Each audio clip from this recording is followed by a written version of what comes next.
Tudom pontosan, mit csinálok, propagandista önvallomással nem bizonyítok. Nem is akarok. Elég, ha úgy éjjel hangzik, mintha bizonyítanék. Azt mondom, bűnözőket bérelt fel. Verő emberek, hosszú Prius.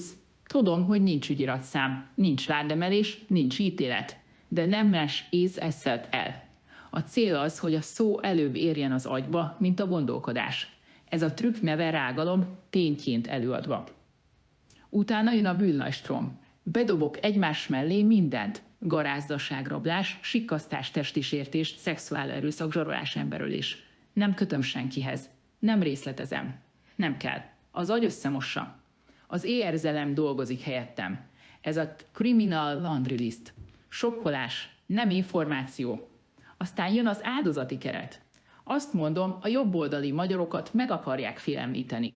Így már nincs vita, hanem támadás a közösség ellen. Ha valaki kritizál, nem ellenfél, hanem veszélyforrás. Én pedig már nem politikus vagyok, hanem védelmező. Utána karaktergyilkolok. Nem mert szemtől szembe. Ez nem érv. Ez férfiasságkód. Gyáva, sunyi. Nem igazi férfi. Az emberek ezt mélyebben érzik, mint bármilyen szakpolitikai vitát. Jövőbeli bűnösséget is kiosztok. Úgy sem tudna nemet mondani Brüsszelnek. Nincs program, nincs döntés, nincs jogi kötelezettség. De ha előre kimondom, az emberek fejében már megtörtént. Bedobok egy számot is. 69 nap múlva. Ez nem adat, ez időnyomás. A sürgetés kikapcsolja a mérlegelést. A végén lezárom a gondolkodás, csak mi. Különben káosz, nincs alternatíva. Nincs árnyalat.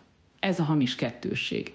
És ha kell egy bizonyíték, jön az anekdote. Volt egy ember, én ott voltam, névtelen, ellenőrizhetetlen, de személyesnek hangzik, ezért hihetőbbnek tűnik.